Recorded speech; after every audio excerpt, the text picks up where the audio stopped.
Very good morning to all. My name is Sriram Iyer from the Commodity Research Desk at Reliance Securities. Welcome to the weekly commodity market updates. So beginning with bullion as usual, international spot and futures on both gold and silver rebounded last week at as the US dollar index and the treasury yields eased further. Some weakness in the labor market numbers and easing inflation data helped drive market expectations around the Fed, which is actually market is factoring in that the Fed may be done with the rates, and this supported the markets in last week. Both gold and silver witnessed solid gains. This comes after the pullback in some of the risk of flows as the tensions in the Middle East faded slightly. But we witnessed gold and silver witness or move higher after a series of economic reports showed a slowing US economy as investors seek the likelihood of further interest rate hikes from the Fed very limited going forward. Looking ahead in the coming week or so, the Fed minutes revealed that the Fed will remain cautious going forward and possibly again could be data dependent, but they indicated that the Fed minutes indicated no rate cuts in 2024 as of now. So in the coming week or so, we see the gold and silver prices continue to gain momentum as it will track the data going forward. The durable goods orders and jobless claims scheduled tonight will have a small trigger for the markets. As I mentioned earlier, weakness of the labor markets in the previous week has definitely lent some support to the bullion side of things, and further weakness in the labor market will lend further support to the gold and silver prices going forward in this week as well. Market is also factoring in that the Fed may be done with rates. So this will also propel the markets higher. Again, the Fed is widely expected to keep rates steady in the December meeting, and markets are also expecting a 30% chance that the Fed could start cutting rates as early as March 2024. So this will continue to support the prices, but the markets will depend on the incoming data. As I mentioned earlier, durable goods and jobless claims numbers will be the key trigger from an intraday perspective in a holiday shortened weekend. US is shut on Thursday, and limited trading on Friday is also expected. So today's durables and goods orders and the jobless claims will be a key trigger for the markets in the short run. On the charts, we feel the range for the MCX gold February contract is anywhere between 60,800 to 61,900. On the international side, February COMEX range is anywhere between 1980 to 2050 on the upside of things in the coming week. Moving on to energy, international, starting with crude oil, so both the international and domestic crude oil prices witnessed some gains, or I should say were off session lows last week, even though for the week it was weaker. Again, the EIA report showed a 3.6 million barrel rise in inventory last week, bringing the 2-week rise to almost 18 million barrels. While US production is also stayed at a record high at 13.2 million barrels, and this weighed on sentiments for prices. Rising inventories amid record US production will continue to hamper any solid recovery in crude oil prices, and which was witnessed last week. Prices also fell after a slowing US economy is also sounding a slightly bearish note for the crude oil prices going for in last week trading. But of course, recent week data has exacerbated that or has reflected that from the US side of things.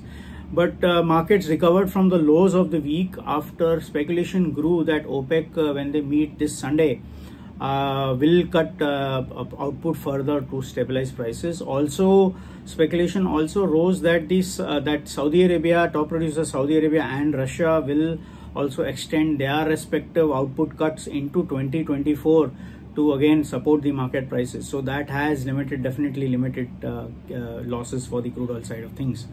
Meanwhile, for the gas side of things, domestic and international gas prices futures tumbled last week after EIA data reported a 60 BCF increase in underground storage last week. Essentially, the damage was done by the cold shot 2 weeks ago in the US, which was completely offset by normal weather conditions over the past 1 week or so, and this pulled the prices lower. Looking ahead for the coming week, beginning with crude oil, we see crude oil has rebounded this week and will continue to move higher amid speculation that the OPEC will cut rates going forward to stabilize the markets. The OPEC is expected to meet on November 26, which is on Sunday. So it is expected to see that the oil cartel group will cut rates, which will continue to lend some support to the markets. However, EIA numbers are out this week ahead of the US holiday shortened weekend, ahead of that OPEC meeting, and any rise in inventories will definitely keep the upside limited. Yesterday night, the American Petroleum Institute released their data, and the crude oil stocks surged almost 10 million barrels in the week ending November 17th. So another surge in inventories will definitely limit the upside in the markets, but all eyes will be focused on the OPEC meeting in the coming week on Sunday. So till that time, we feel markets will remain under pressure if the inventory data is slightly bearish. On the charts, we feel NYMEX WTI January contract range is anywhere between $75 on the lower side to $80 on the upside of things, while domestically the December contract range is anywhere between 62.75 to 66.85, 6700 on the upside of things this week. On the gas side, gas prices will be taking cues from the weather. Weather will be a key part for the markets, but inventory data tonight will be also a driving force for the markets. Previous 2 weeks, we have witnessed a big rise in inventories, and another rise in inventory for the gas side of things will keep up any meaningful upside limited for the prices going forward. But weather going forward into December will be a key trigger for the markets, and slowly and steadily the weather services in the US are predicting for a slightly cooler weather over the next fortnight or so. So cooler weather front coming in on the next 2 weeks will lend or cap downside, and markets we can witness some recovery in the markets going forward. But over the next 2 or 3 days, we feel markets will be range bound ahead of inventory data tonight.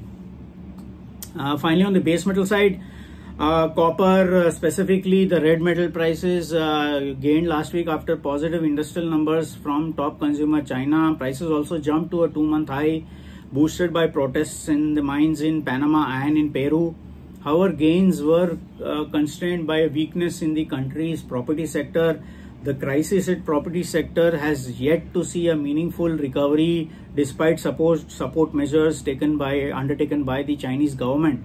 So looking ahead, markets will look to cues from the data front. Of course, the jobless claims and the core durable goods are key triggers for the market, but markets can remain slightly on the positive note next week, in the coming week, due to supply concerns due to the strike in Panama and Peru.